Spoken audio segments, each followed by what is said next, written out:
கர்த்தருக்குள் பிரியமானவர்களே, July 22 Ellen G white அம்மையார் அவர்களுடைய மாரநாத்தா புத்தகம், பக்கம் 405. இன்றைய தியானத்திற்காக தெரிந்து கொள்ளப்பட்ட தலைப்பானது தேவனின் முத்திரையும் மிருகத்தின் முத்திரையும். வசனம் ஏசாயா 8வது அதிகாரம் 16வது வசனம். சாட்சி ஆகமத்தை கட்டி என் சீஷர்களுக்குள்ளே வேதத்தை முத்திரையிடு என்றார்.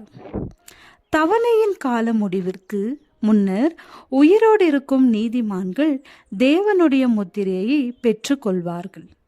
ஆண்டவருடைய படைப்பின் நினைவு சின்னமான அடையாளம் அல்லது முத்திரை 7ஆம் நாள் ஓய்வு நாள் ஆசரிப்பிலே வெளிப்படும்.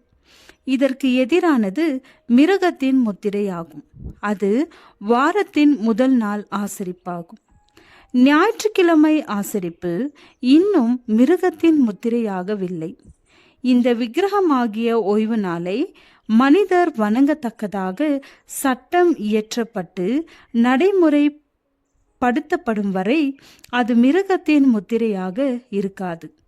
இந்த நாள் ஒரு பரீட்சையாக அமைகின்ற நேரம் வரும். அந்த நேரம் இன்னும் வரவில்லை. இதுவரை எவரும் மிருகத்தின் முத்திரையை பெற்றுக்கொள்ளவில்லை.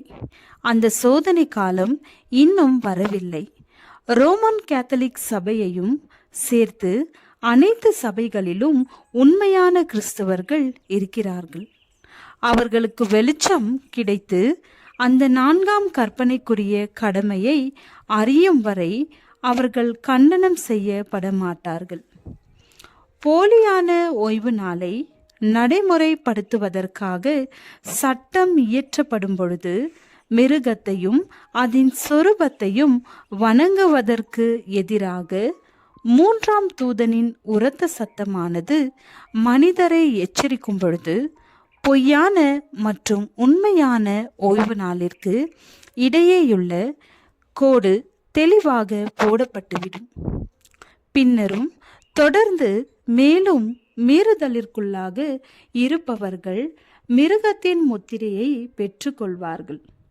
4ஆம் கற்பனையின் ஓய்வு நாளை வெளிப்படுத்தி சத்தியத்தின் வெளிச்சம் உங்களுக்கு கொடுக்கப்பட்டிருக்குமானால் ஞாயிற்றுக்கிழமை ஆசரிப்பிற்கு தேவனுடைய வார்த்தையிலே எத்தகைய அடித்தளமும் இல்லை என்று காணப்பட்டிருக்குமானால், அதன் பிறகும் என்னுடைய பரிசுத்த நாள் என்று தேவனால் அழைக்கப்படுகின்ற அந்த நாளை கை கொள்ள மறுத்து இன்னமும் பொய்யான ஓய்வு நாளையே பிடித்து கொண்டிருப்பீர்களானால் நீங்கள் மிருகத்தின் முத்திரையை பெற்றுக்கொள்வீர்கள். இந்த காரியம் எப்பொழுது நடைபெறுகிறது? ஞாயிற்றுக்கிழமையில் வேலை செய்யாமல் ஓய்ந்திருக்க சொல்லும் சட்டத்திற்கு நீங்கள் கீழ்ப்படியும் பொழுது வேதத்திலே ஞாயிற்றுக்கிழமை சாதாரண வேலை நாள்தான் என்பதை தவிர வேறொரு வார்த்தையும் கூறப்படாதிருக்கும் பொழுது நீங்கள் அந்த நாளை ஓய்வு நாளாக நினைத்து தேவனை தொழுது கொண்டால் நீங்கள் மிருகத்தின் முத்திரையை பெற்றுக்கொள்ள சம்மதித்து விட்டீர்கள் என்று பொருள். ஆகையால் தேவனுடைய முத்திரையை பெற மறுத்துவிட்டீர்கள் என்பது பொருளாகும். வெகு சீக்கிரத்தில் தேவனுடைய ஒவ்வொரு பிள்ளையின் மீதும் தேவனுடைய முத்திரை வைக்கப்படும். ஆம், அது நமது நெற்றிகளின் மீது வைக்கப்படலாமே. தேவனுடைய ஊழியக்காரர்களின் நெற்றிகளின் மீது முத்திரை போடுவதற்காக தூதன் செல்லும் பொழுது நமக்கு முத்திரை போடாமல் கடந்து சென்று விட்டான் என்ற நினைவை யாரால் தாங்கிக் கொள்ள முடியும்? ஜெபம். நாம் யார், நமக்கு எது முக்கியம் என்பதை அறிந்து கொள்ள உதவி செய்தீரே. ஸ்தோத்திரம். ஆமேன்.